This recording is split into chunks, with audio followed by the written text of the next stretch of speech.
In the spring of 1811, workers demolishing an old tobacco warehouse in Richmond, Virginia, made a discovery that would haunt the city for generations. Hidden beneath rotting floorboards, they found 8 identical wooden boxes, each containing a man's wedding ring and a small vial of what appeared to be medicinal powder. The rings bore different names, different dates, but all shared one chilling detail. They had belonged to the husbands of Ruth Holloway, a woman who had somehow outlived 8 wealthy men in the span of 30 years. What authorities found in those vials would challenge everything they thought they knew about the refined widow who had once been the toast of Virginia society. The local magistrate ordered the discovery sealed from public record, citing matters of delicate nature that could damage the reputation of prominent families. For over 2 centuries, this case has remained buried in the archives of the Virginia Historical Society, but tonight we're about to uncover the truth behind one of America's most methodical and terrifying killers. Before we continue with the story of Ruth Holloway and her deadly marriages, I want to hear from you. Hit that subscribe button if you're ready to dive deep into America's darkest historical mysteries, and let me know in the comments what state you're listening from. I love connecting with fellow mystery lovers from across the country.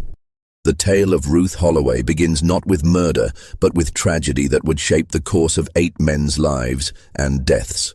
The Virginia of 1780 was a land transformed by revolution and haunted by its aftermath.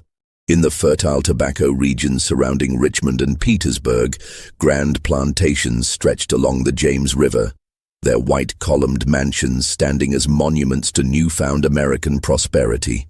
The Revolutionary War had ended just 3 years prior, but its scars ran deep through Virginia society.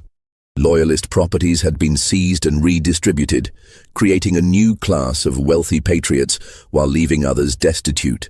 It was into this world of shifting fortunes and buried secrets that Ruth Holloway would emerge. Ruth arrived in Richmond in the autumn of 1782, a striking woman of 28 with auburn hair and eyes the color of winter fog. She claimed to be the widow of Captain Jonathan Holloway, a Continental Army officer who had allegedly died at the Battle of Yorktown. Her story was simple, yet heartbreaking. She had lost everything in the war and sought to start anew in Virginia, drawn by reports of the state's prosperity and the kindness of its people.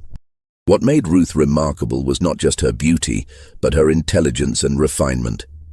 She spoke with the cultured accent of educated New England, could read Latin, and possessed an extensive knowledge of medicinal herbs and treatments.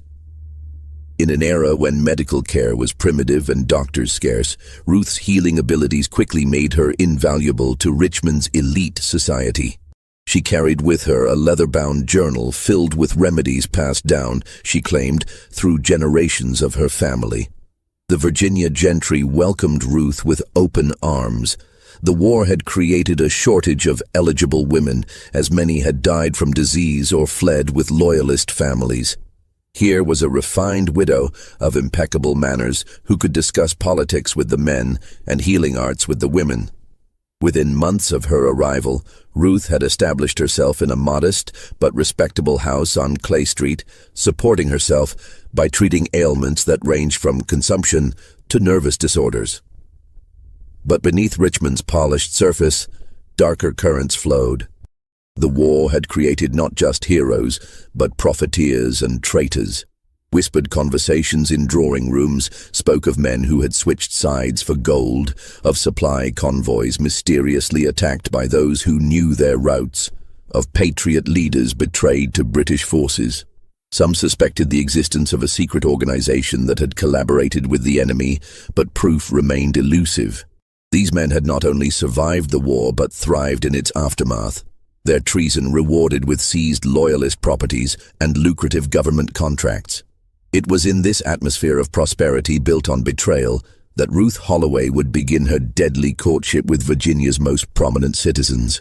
She seemed to possess an uncanny ability to attract the attention of the colony's most successful men: tobacco merchants, shipping magnates, land speculators, and political figures. Each would fall under her spell. Each would marry her with great ceremony. and each would die under circumstances that, while suspicious to modern eyes, seemed perfectly natural to their contemporaries. The first sign that something was amiss came from an unexpected source: the slaves who worked in the great houses where Ruth's husbands lived. They whispered among themselves about the strange illnesses that befell their masters after marriage, always beginning with complaints of stomach pain, followed by weakness, and ending in death. But in a society where slave testimony carried no legal weight, their observations were dismissed as superstition and jealousy. The first death occurred on a humid August night in 1783, less than 6 months after Ruth had married Colonel Edmund Fairfax, one of Richmond's most successful tobacco merchants. Fairfax, a robust man of 45 who had never shown signs of illness, was found dead in his study by his house servant Jupiter at dawn on August 15th. Jupiter would later tell other slaves what he had witnessed that night, though his account would never reach white ears. He had been awakened around midnight by sounds from his master's study. Not the usual shuffling of papers or clink of brandy glasses, but something else. A low moaning, followed by the scrape of a chair being pushed back. When Jupiter crept to the window to investigate, he saw his master doubled over his desk, clutching his stomach, while Mrs. Ruth stood beside him with a concerned expression, offering him a steaming cup of what appeared to be medicinal tea. "Drink this, my dear Edmund," Jupiter heard her say in her soothing voice. "It will ease the pain.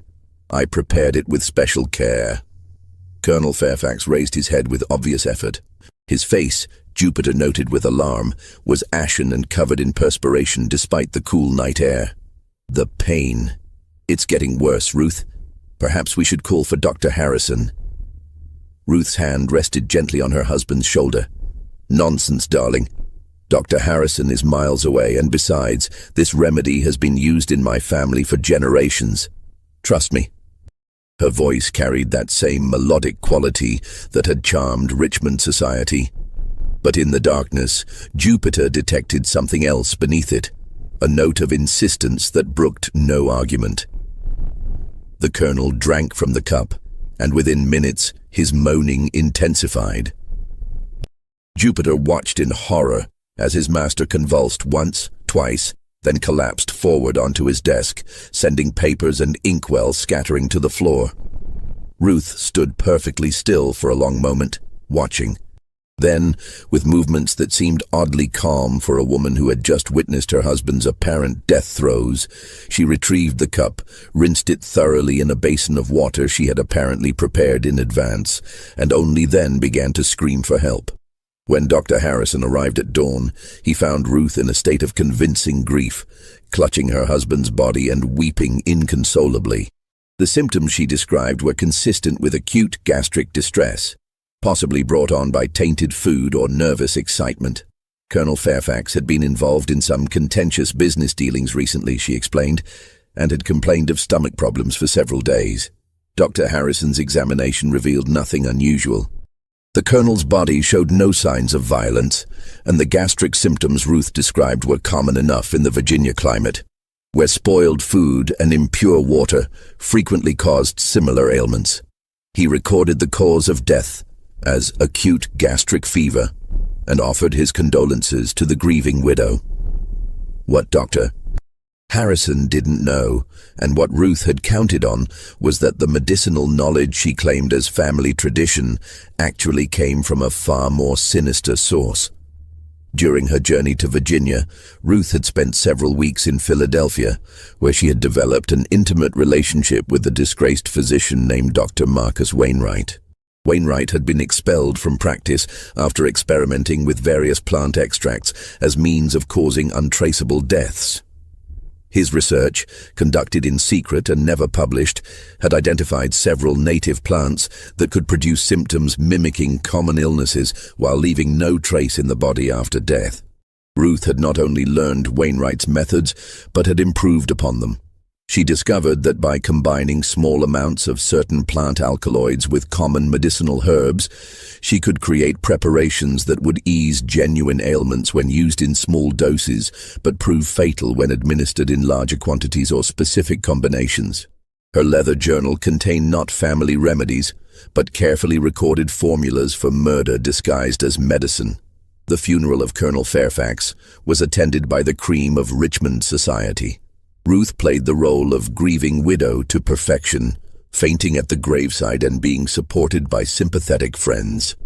The Colonel's will, drawn up shortly after their marriage, left Ruth a substantial inheritance, including the house on Clay Street and a considerable sum in gold and land holdings. But Ruth's grief proved remarkably short-lived. Within 3 months of the funeral, she was seen accepting the attentions of another prominent gentleman, Captain William Randolph, a shipping magnate who had made his fortune running supplies to the Continental Army during the war. Those who remarked on the speed of her recovery were gently reminded that a woman alone in the world needed protection, and Captain Randolph was known to be a man of honor and substance.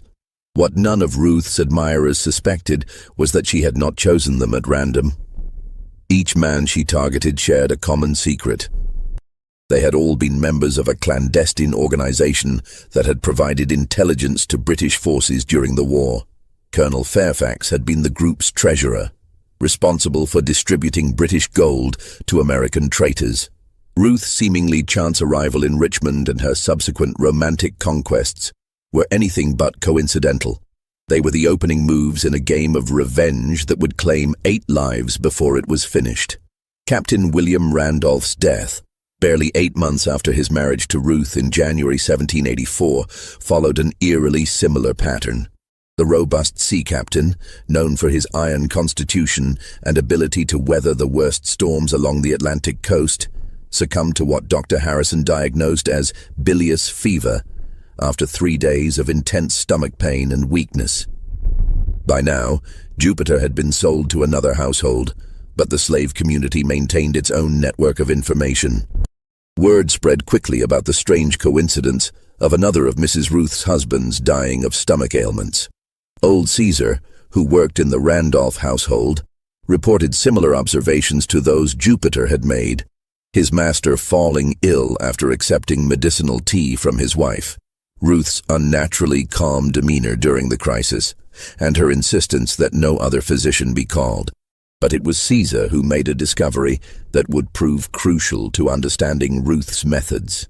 While cleaning the captain's study after his death, Caesar found a small vial hidden behind a loose board in the wall. The vial contained a fine white powder that smelled faintly of almonds and bitter herbs. When he showed it to Jupiter during a chance meeting at the Richmond market, the older slave's face went pale. "Same thing I seen at Colonel Fairfax's house," Jupiter whispered, glancing around nervously. "Found one just like it in the kitchen after the master died. When I showed it to the cook, she made me throw it in the river and told me never to speak of it." The slaves began to keep their own careful records, passing information through their community network.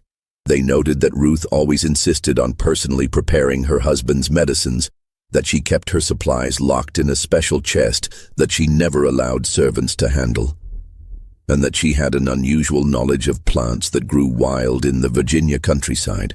Most disturbing of all, they observed that Ruth would often take long walks alone in the forests surrounding Richmond, returning with baskets of what appeared to be common herbs, but which she guarded jealously.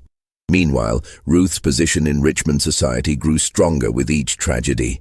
Captain Randolph's will had left her even wealthier than before, and her reputation as a devoted wife who had suffered terrible losses earned her widespread sympathy. The leading families of Virginia competed to include her in their social circles, viewing her as both an object of pity and a desirable addition to their gatherings. Ruth's third husband was Judge Thomas Henley, a prominent member of the Virginia House of Delegates and one of the architects of the state's new legal system. Their courtship was brief but passionate, with the judge declaring that Ruth had restored his faith in love after the death of his first wife during the war. They married in June 1785, in a ceremony that was considered one of the social events of the season. Judge Henley survived exactly 7 months.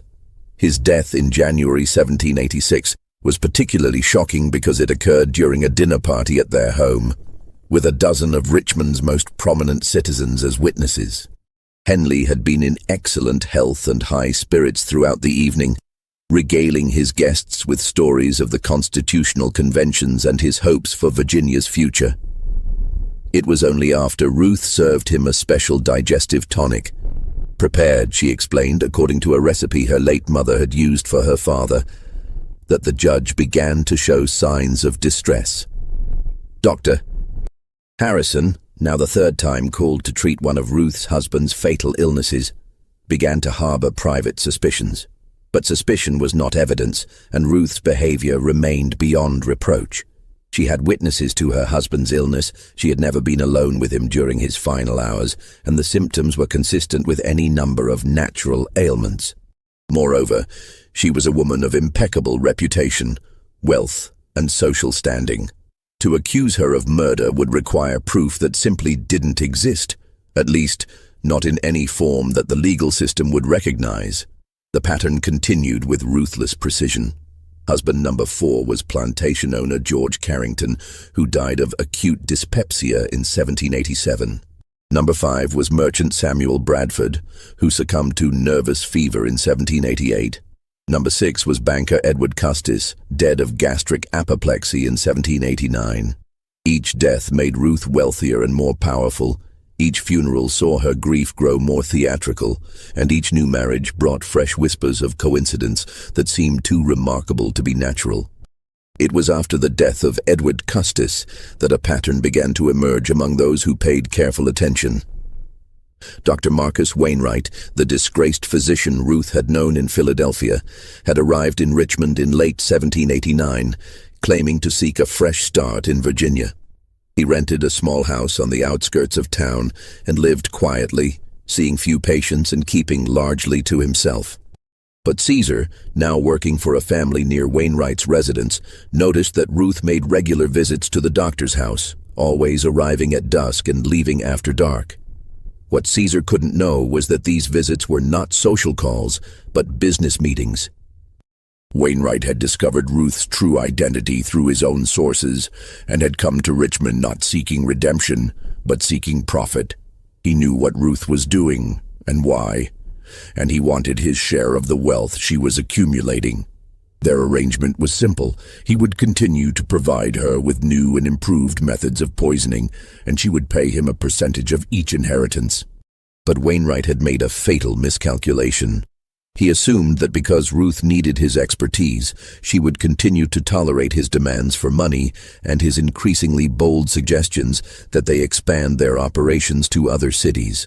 He failed to understand that Ruth's murders were not motivated by simple greed, but by a desire for justice that burned with an intensity that would not be compromised by a partner's avarice. The mysterious deaths that had begun with Colonel Fairfax were building toward a climax that would shake the foundations of Virginia society. Ruth had identified the remaining members of the secret organization that had betrayed her first husband, and her list was nearly complete. Only 2 names remained: Dr. Harrison himself, who had been the group's contact within the medical community, and the most prominent target of all, Governor Edmund Randolph, the powerful politician who had coordinated the entire treasonous operation from his position in the colonial government. The autumn of 1790 brought an unexpected complication to Ruth's methodical campaign of revenge. A new arrival in Richmond society would prove to be both her greatest challenge and the key to understanding the full scope of her deadly plan. Captain Jonathan Hale was a former Continental Army intelligence officer who had been investigating wartime treason cases for the federal government. Officially, he was in Richmond to settle property disputes arising from Loyalist confiscations. Unofficially, he had been tracking rumors of a secret organization that had provided British forces with American military intelligence during the war.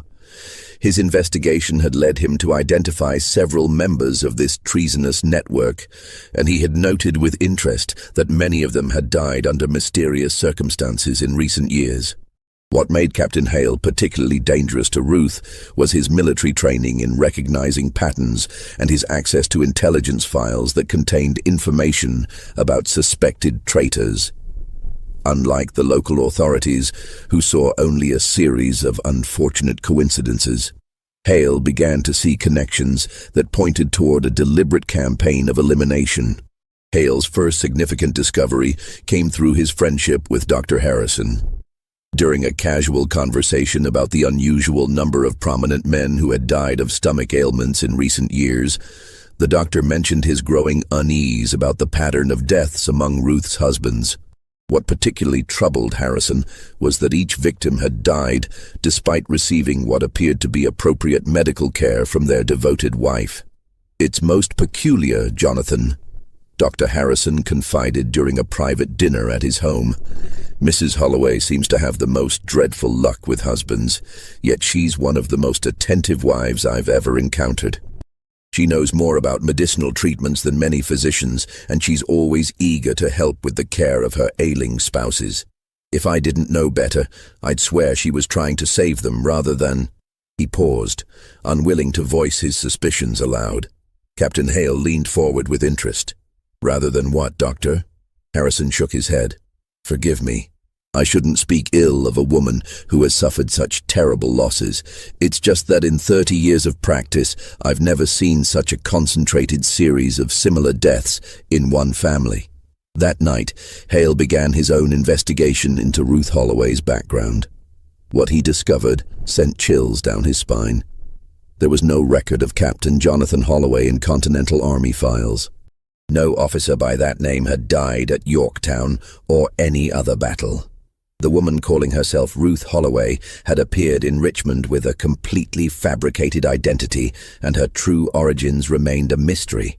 Meanwhile, Ruth had identified her seventh target, Merchant Prince Alexander Fitzhugh, one of the wealthiest men in Virginia and a secret member of the treasonous organization she was systematically destroying.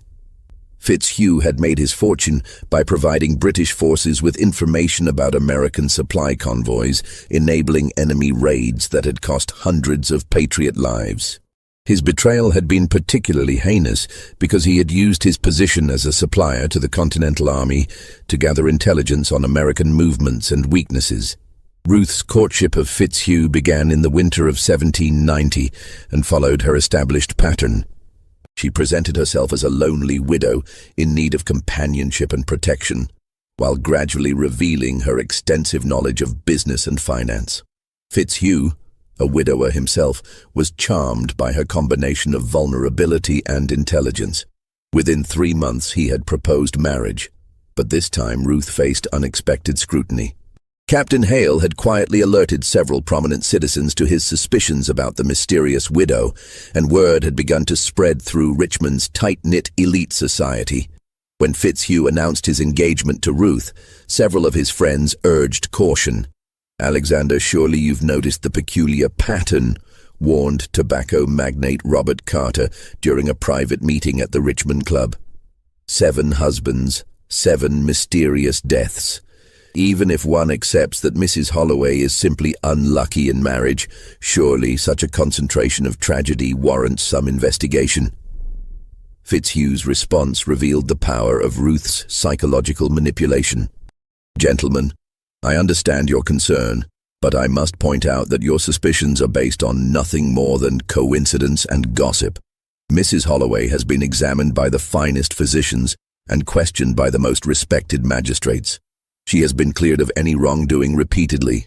Are we to condemn a woman simply because fate has dealt her a cruel hand?" What Fitzhugh didn't know was that Ruth had been carefully studying his own role in wartime treason through documents stolen from Dr. Marcus Wainwright's files.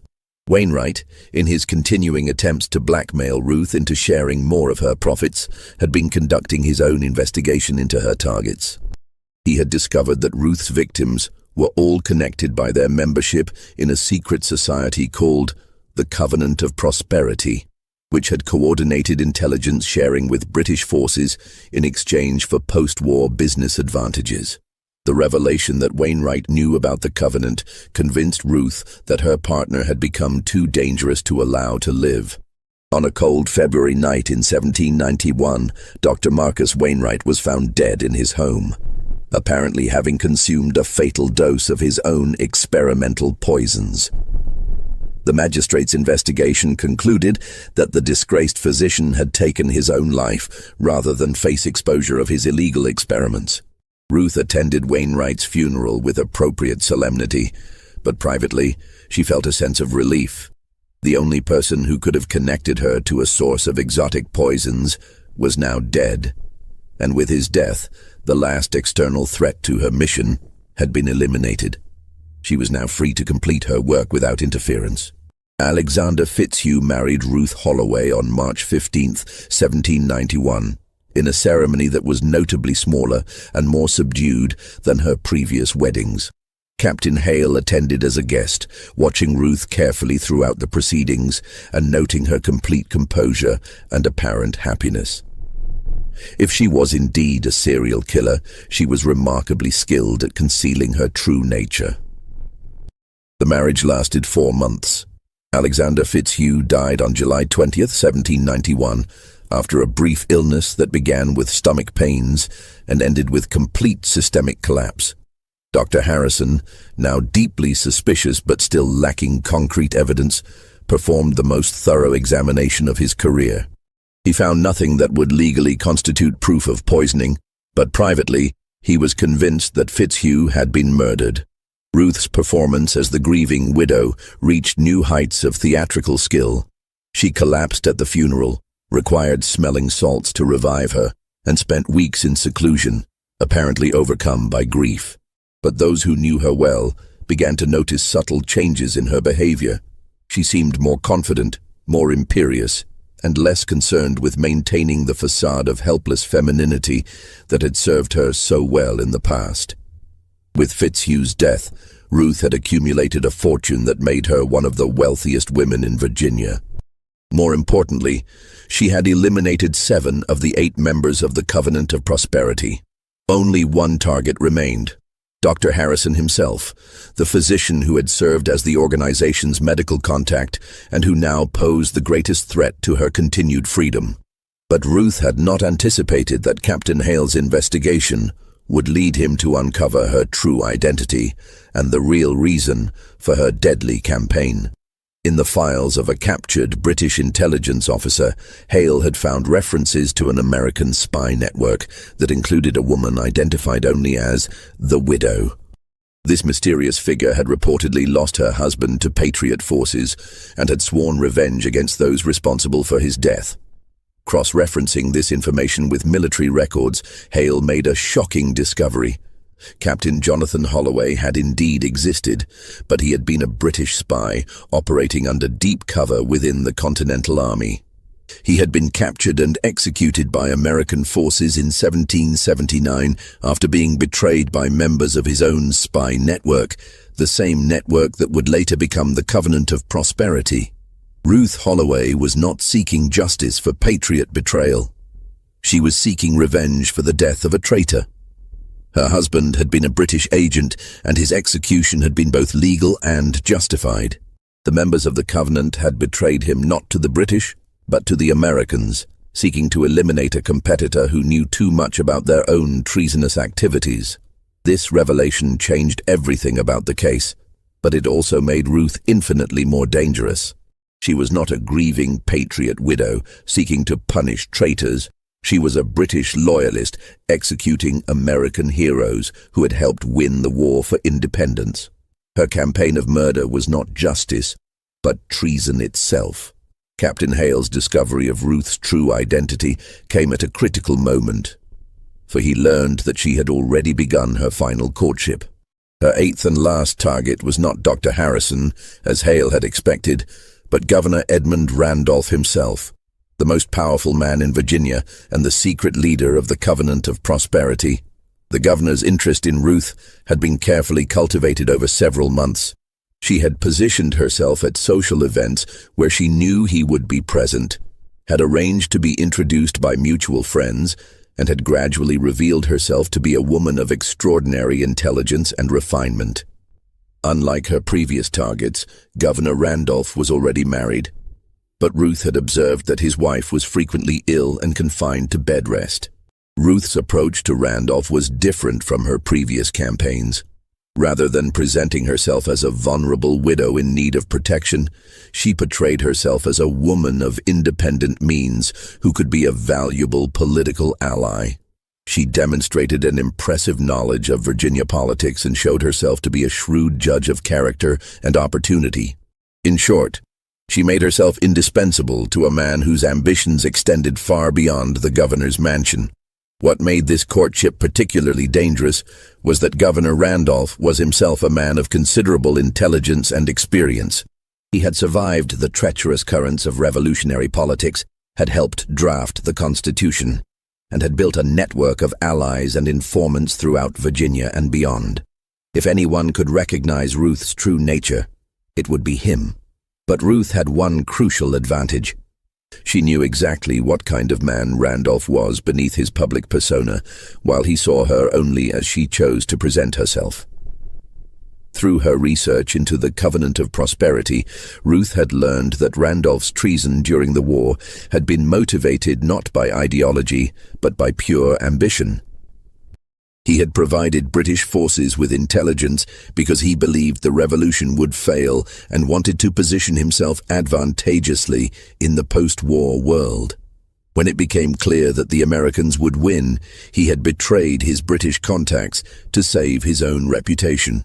In the spring of 1792, Governor Randolph's wife died of consumption after a long illness. Ruth attended the funeral and offered her condolences with perfect propriety.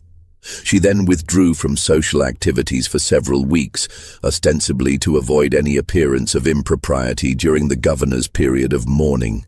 During this interlude, Captain Hale made a desperate attempt to warn Governor Randolph about Ruth's deadly history. He requested a private meeting and laid out his evidence: the suspicious pattern of deaths, Ruth's fabricated identity, and the connection between her victims and wartime treason. But Hale's revelations had an unexpected effect on the governor. Rather than being alarmed by Ruth's murderous past, Randolph was impressed by her skill and determination. Here was a woman who had successfully eliminated 7 men without ever being caught or even seriously suspected by the legal authorities. Her methods were subtle, her planning meticulous, and her execution flawless. Instead of seeing her as a threat, he began to view her as a potential asset. "Captain Hale," the governor said after listening to the intelligence officer's warnings, "I appreciate your concern for my safety, but I believe you may have misunderstood Mrs. Holloway's situation. If she has indeed been eliminating enemies of the state, men who betrayed their country during the war, then she has been performing a valuable service. Perhaps it is time someone recognized her patriotic contributions rather than viewing them with suspicion." Hale left the meeting with a growing sense of dread. Governor Randolph had not only dismissed his warnings, but seemed actively interested in allying himself with a known killer. The implications were terrifying. If Ruth and the governor joined forces, they could eliminate anyone they chose to target, using the full resources of the state government to cover their tracks. What Captain Hale didn't know was that Governor Randolph had already begun his own investigation into Ruth's background, and his findings had led him to a very different conclusion about her motives. Through his network of informants, he had learned about her true identity and her connection to the executed British spy, Jonathan Holloway. He knew that Ruth was seeking revenge against the members of the Covenant, and he knew that he was likely her final target. But instead of fleeing or seeking protection, Governor Randolph decided to confront Ruth directly. He believed that her desire for revenge could be redirected toward more useful targets, and that her skills as an assassin could serve his political ambitions. In his mind, Ruth Holloway was not a threat to be eliminated, but a weapon to be controlled. The confrontation came during a private dinner at the governor's mansion in June 1792. Ruth had accepted his invitation believing it was a romantic overture, but she found herself facing a man who knew exactly who she was and what she had done. "Mrs. Holloway," the governor said as they sat in his private study after dinner.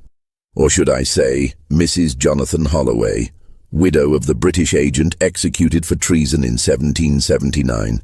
I think it's time we dispensed with pretenses and spoke honestly about your situation." Ruth's reaction was swift but controlled. Her hand moved almost imperceptibly toward the small vial of poison she always carried in her reticule, but she stopped when she saw that the governor was watching her with amused interest rather than fear. "I see you understand each other," Randolph continued. "Good. That will make our negotiation much simpler. You see, my dear, I know all about your campaign of revenge against the members of the Covenant of Prosperity. I know that you've successfully eliminated 7 of the 8 members, and I know that you believe me to be the 8th and final target on your list." Ruth's gray eyes never left his face as she spoke for the first time since his revelation. "And are you not afraid, Governor? You betrayed my husband to save yourself, and you've watched me kill 7 men without lifting a finger to warn them or stop me. What makes you think I won't complete my work tonight?" Randolph smiled coldly. "Because, my dear Mrs. Holloway, you need me alive more than you need me dead. You see, there were not 8 members of the Covenant of Prosperity. There were 9. The revelation hit Ruth like a physical blow. For over a decade, she had believed that her list was complete, that eliminating the 8 members of the Covenant would satisfy her need for vengeance. Now she learned that there was one more traitor, one more target, one more death required to complete her mission. "Who?" she whispered, her composure finally beginning to crack. "Captain Jonathan Hale," the governor replied. "The man who has been investigating your activities with such dedication. He was the Covenant's intelligence analyst, the one who identified your husband as a security risk and recommended his elimination. He's been hunting you not out of duty to justice, but out of fear that you would eventually discover his role in your husband's death." Just when we thought we'd seen it all, the horror in Richmond intensifies. If this story is giving you chills, share this video with a friend who loves dark mysteries. Hit that like button to support our content, and don't forget to subscribe to never miss stories like this. Let's discover together what happens next in this deadly game of revenge and betrayal. The game between Ruth Holloway and Governor Randolph was about to enter its final and most dangerous phase, with Captain Hale as the unwitting prize in a contest between 2 of the most ruthless killers in American history. Governor Randolph's revelation about Captain Hale transformed Ruth's mission from a simple quest for revenge into a complex web of betrayal and counter-betrayal that would test her skills against the most dangerous opponent she had ever faced. But the governor had miscalculated Ruth's psychology. He assumed that her desire for complete vengeance would make her willing to accept him as a partner. Instead, it only intensified her determination to eliminate every member of the conspiracy that had destroyed her life. "You propose an alliance, Governor," Ruth said, her voice steady despite the shock of learning about Hale's true identity. "But what assurance do I have that you won't betray me as you betrayed my husband, as you betrayed the British, as you betrayed your fellow conspirators?" Randolph leaned back in his chair, studying Ruth with the calculating gaze of a man accustomed to measuring the worth and danger of potential allies and enemies. "Because, my dear, we each possess information that could destroy the other. You know about my wartime activities, and I know about your campaign of murder. We are bound together by mutual assured destruction." But Ruth had already made her decision. The conversation with Randolph had served its purpose. She now knew the identity of her 9th and final target, and she had confirmed that the governor was indeed as ruthless and immoral as she had suspected. There would be no alliance, no partnership, no shared future. There would only be death. What followed was a deadly game of cat and mouse that played out over several weeks in the summer of 1792. Ruth appeared to accept Randolph's proposal while secretly preparing to eliminate both him and Captain Hale. The governor, meanwhile, believed he had successfully recruited a valuable assassin while planning to eliminate her once she had served his purposes. Captain Hale, unaware that his true identity had been discovered, continued his investigation into Ruth's activities. He had begun to compile evidence that he hoped would be sufficient to bring charges against her, including testimony from several slaves who had witnessed suspicious activities in the households where Ruth's husbands had died.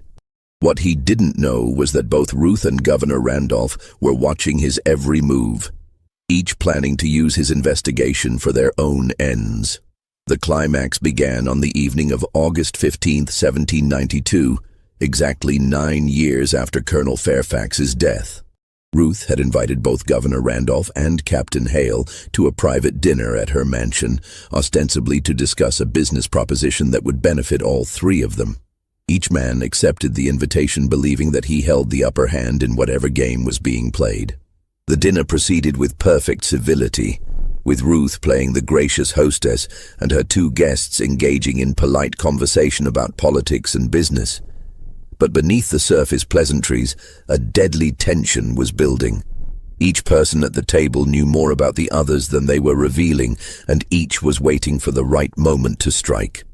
Ruth had prepared her most sophisticated poisoning scheme yet, using a combination of techniques she had developed over her years of experience. Rather than relying on a single toxin, she had prepared multiple poisons that would work in combination to create untraceable deaths. The beauty of her plan was that each man would receive a different poison, making it appear that their deaths were unrelated coincidences rather than coordinated murders. For Governor Randolph, she had prepared a slow-acting compound derived from foxglove and hemlock that would simulate a heart attack, fitting for a man of his age and stressful position. The poison had been carefully measured and mixed into a special brandy she had imported from France specifically for the occasion. She would present it as a rare vintage, worthy of celebrating their new partnership. Captain Hale would receive a different fate entirely. Ruth had developed a particularly clever method for his elimination.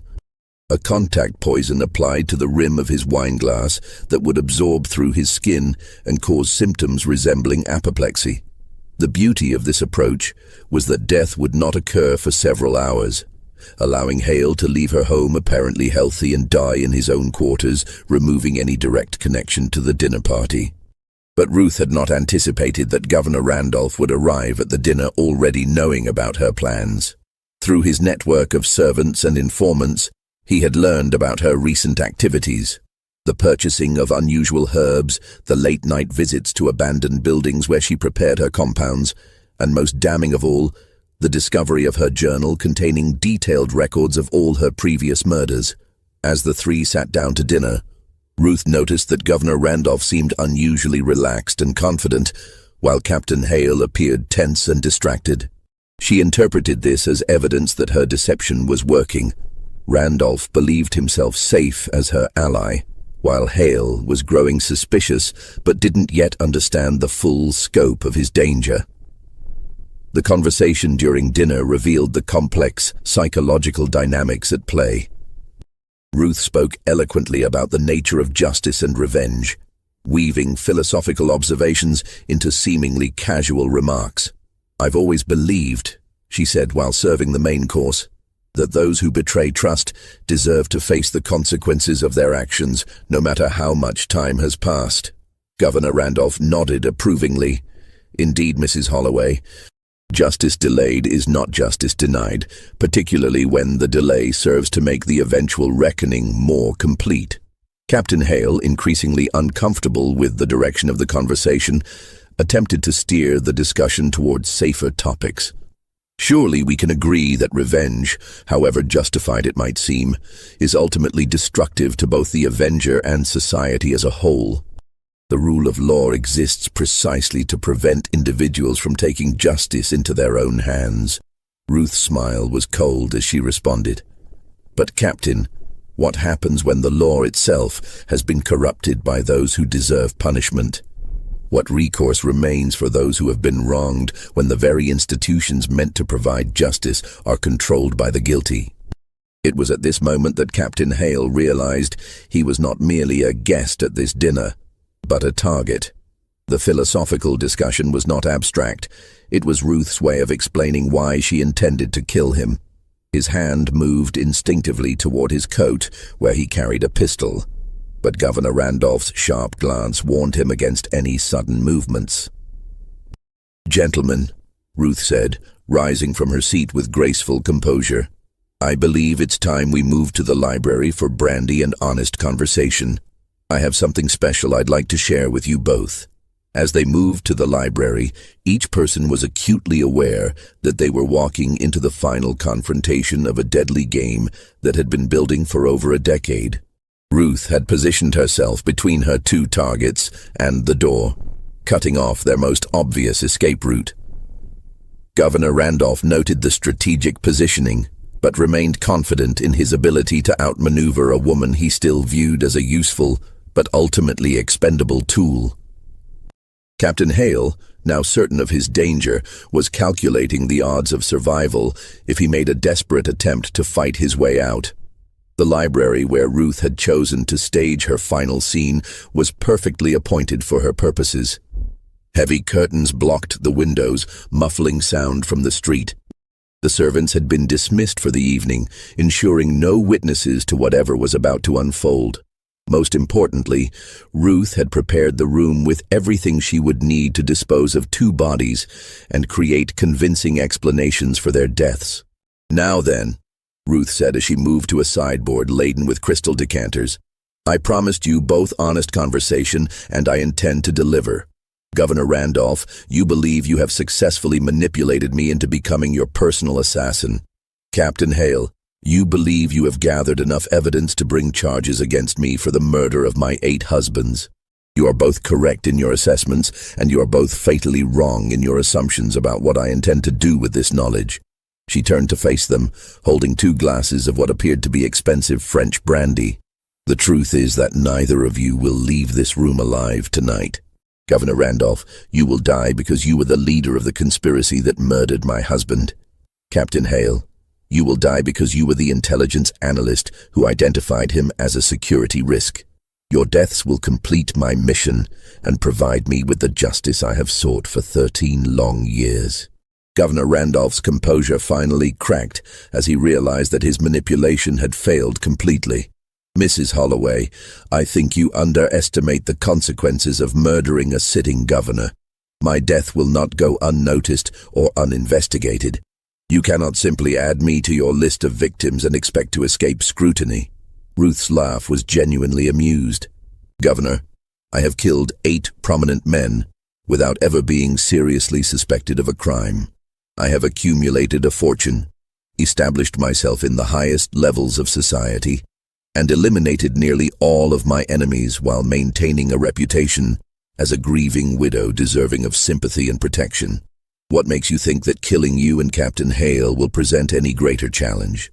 Captain Hale, his military training finally overcoming his shock, made his move. Rather than attempting to flee or negotiate, he lunged toward Ruth, hoping to disarm her before she could administer whatever poison she had prepared. But Ruth had anticipated this possibility and was ready for him. As Hale charged toward her, Ruth threw the contents of 1 brandy glass directly into his face. The liquid contained not poison, but a powerful irritant derived from native Virginia plants that would cause temporary blindness and severe pain. As Hale stumbled backward, clawing at his burning eyes, Ruth drew a small pistol from beneath her shawl, a weapon she had taken from one of her previous victims and kept for emergencies. Governor Randolph, seeing his opportunity, attempted to tackle Ruth while she was focused on Hale. But he had severely underestimated both her physical capabilities and her preparation for this moment. Ruth spun toward him with fluid grace, bringing the pistol to bear on his chest. "I don't think so, Governor," she said calmly.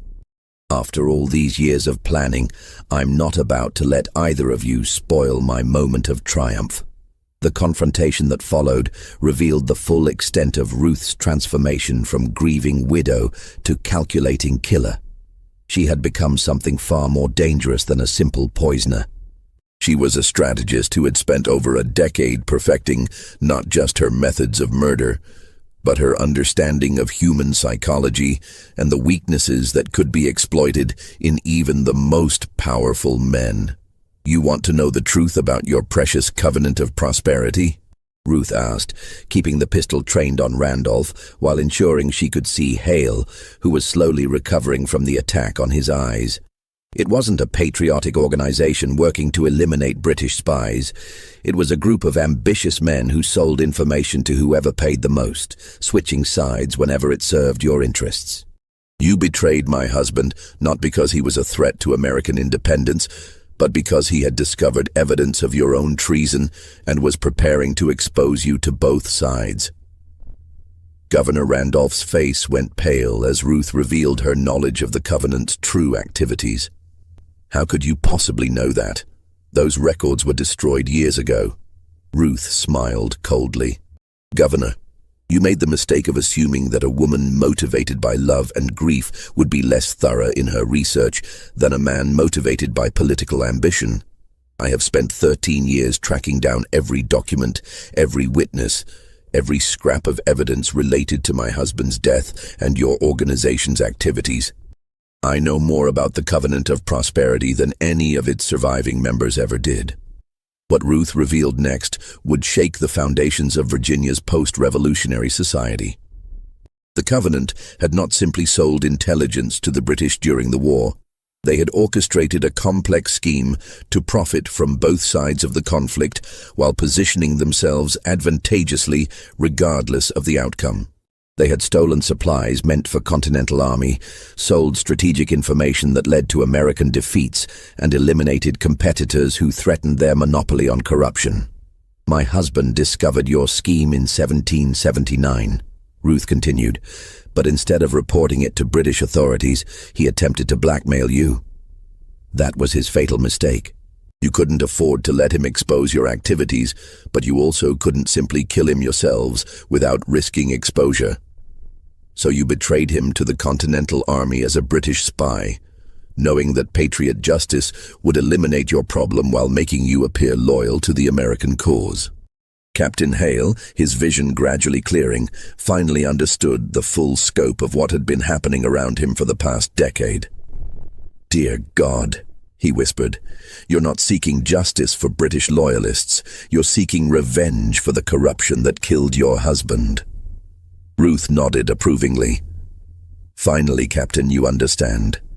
Jonathan was indeed a British agent, but he was also my husband and the father of the child I lost when I fled after his execution. Your conspiracy didn't just kill him. It destroyed everything I had built, everything I loved, everything that gave meaning to my life. You turned me into the weapon I have become." The psychological portrait that emerged during this confrontation revealed Ruth Holloway as something unprecedented in American criminal history. A woman who had systematically dismantled an entire conspiracy network through patience, intelligence, and an understanding of human nature that bordered on the supernatural. She had not simply killed her targets, she had studied them, understood their weaknesses, and used their own character flaws to orchestrate their destruction. Governor Randolph, in a desperate attempt to save his life, made one final offer. "Mrs. Holloway, if you spare me, I can give you something more valuable than revenge. I can give you power. With my political connections and your unique skills, we could control not just Virginia, but influence the entire federal government. Think of what we could accomplish together." Ruth's response revealed the depth of her commitment to her mission and her complete transformation from the vulnerable widow she had once appeared to be.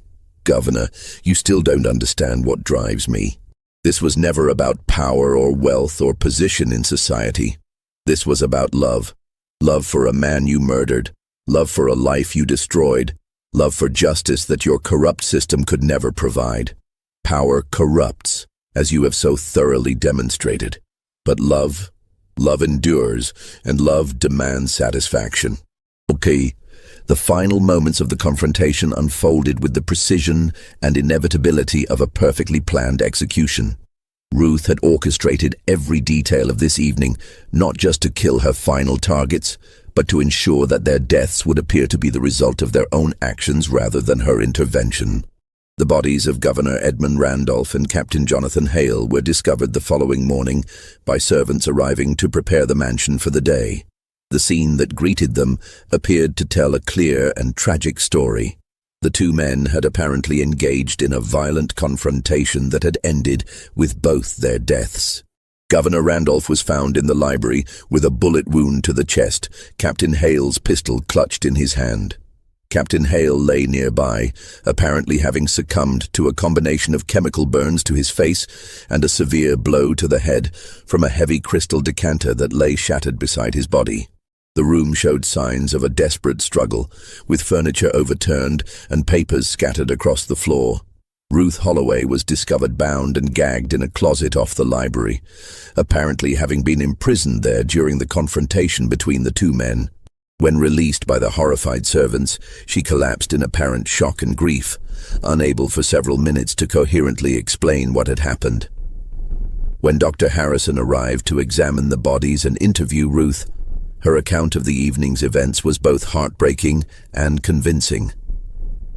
She explained that Captain Hale had arrived at the dinner in an agitated state, making wild accusations about Governor Randolph's wartime activities and demanding that she provide testimony to support charges of treason.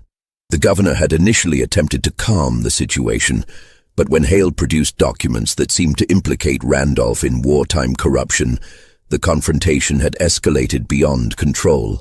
They began shouting at each other. Ruth sobbed to Dr. Harrison. And then Captain Hale drew his pistol. The governor tried to take it away from him, and in the struggle it discharged. Captain Hale was wounded by the broken glass, and then, I don't remember clearly. Someone grabbed me and shoved me into the closet. I heard more fighting and then silence. Dr. Harrison's examination of the scene supported Ruth's account. The physical evidence was consistent with a violent struggle between two men, and Ruth's injuries, rope burns on her wrists and ankles, bruises consistent with being roughly handled, appeared genuine. Moreover, her reputation as a respected widow who had suffered terrible losses made it inconceivable that she could have orchestrated such violence herself. The investigation that followed was cursory at best, with both principal witnesses dead and Ruth's testimony providing a plausible explanation for their deaths. The authorities concluded that Captain Hale and Governor Randolph had killed each other in a dispute over wartime treason allegations. The documents that Hale had apparently brought to support his accusations were found burned in the library fireplace, their contents lost forever. What the investigators didn't know was that Ruth had spent months preparing for this exact scenario. The documents Hale had supposedly brought were forgeries she had created to provide a motive for the confrontation. The chemical that had blinded Hale was a compound she had developed specifically to leave evidence consistent with an accidental injury during a fight. Even her own injuries were self-inflicted using techniques she had learned from her years of studying how to cause pain and damage without permanent harm. The deaths of Governor Randolph and Captain Hale marked the end of Ruth Holloway's campaign of revenge, but not the end of her story. With the elimination of all 9 members of the Covenant of Prosperity, she had achieved the justice she had sought for over a decade. More importantly, she had accumulated sufficient wealth and social standing to ensure her security for the rest of her life. In the months following the deaths, Ruth gradually withdrew from Richmond society. She claimed that the traumatic events in her library had damaged her health and her ability to function in social situations. She sold her mansion and moved to a smaller but elegant house on the outskirts of the city, where she lived quietly with only a few trusted servants. But Ruth's retirement from active murder did not mean she had lost her taste for control and manipulation. Over the years that followed, she became a behind-the-scenes power broker in Virginia politics, using her wealth and her knowledge of prominent citizens' secrets to influence elections, business deals, and social movements. She never remarried, claiming that she had suffered too much loss to risk her heart again. But she maintained friendships and correspondences with powerful men throughout the state and beyond. The true extent of Ruth's influence became apparent only after her death in 1834, at the age of 80.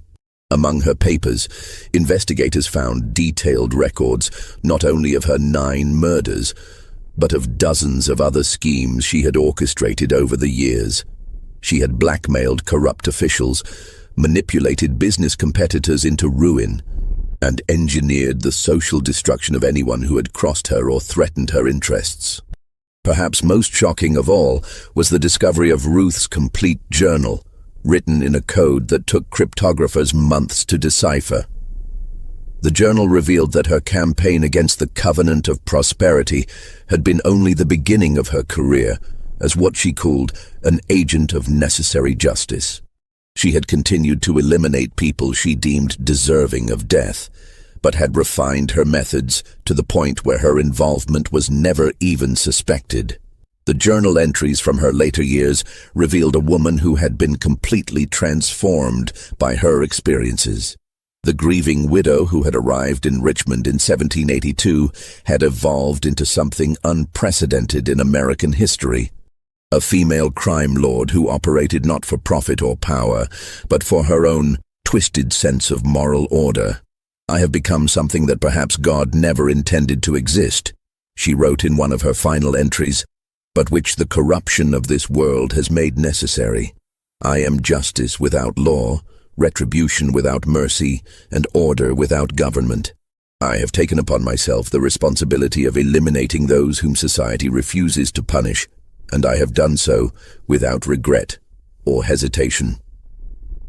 The discovery of Ruth's journal created a sensation in Virginia society, but it also presented authorities with an impossible problem.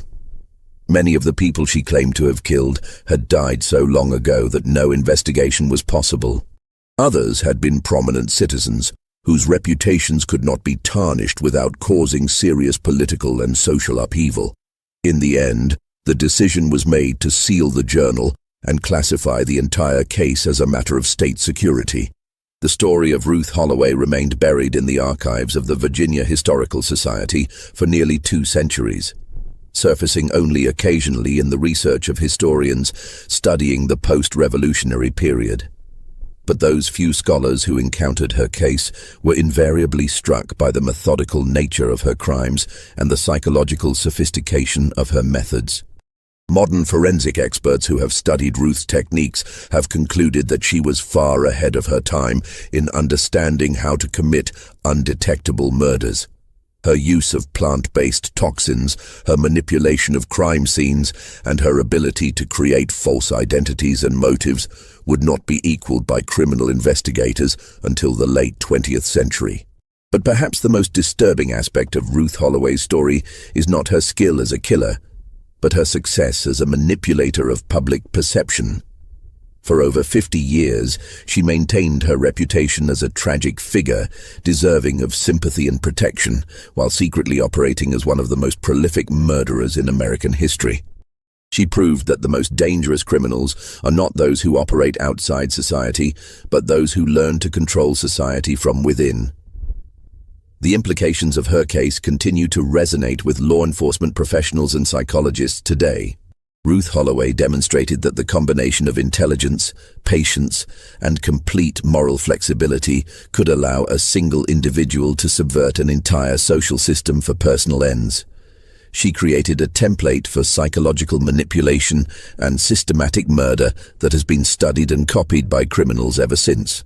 This mystery shows us how revenge, when pursued with methodical intelligence and unlimited patience, can corrupt even the most refined exterior into something monstrous. Ruth Holloway's transformation from grieving widow to calculating killer reveals the terrifying potential that lies dormant within seemingly civilized society. What do you think of this story?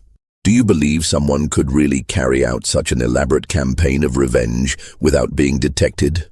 Could Ruth's methods work in today's world, or would modern investigative techniques have caught her? Leave your comment below and share your theories. If you enjoyed this tale and want more historical horror stories like this, subscribe, hit the notification bell, and share with someone who loves dark mysteries. Until next time, remember that the most dangerous predators are often those who appear most civilized, and the greatest crimes are those that history chooses to forget. See you in the next video.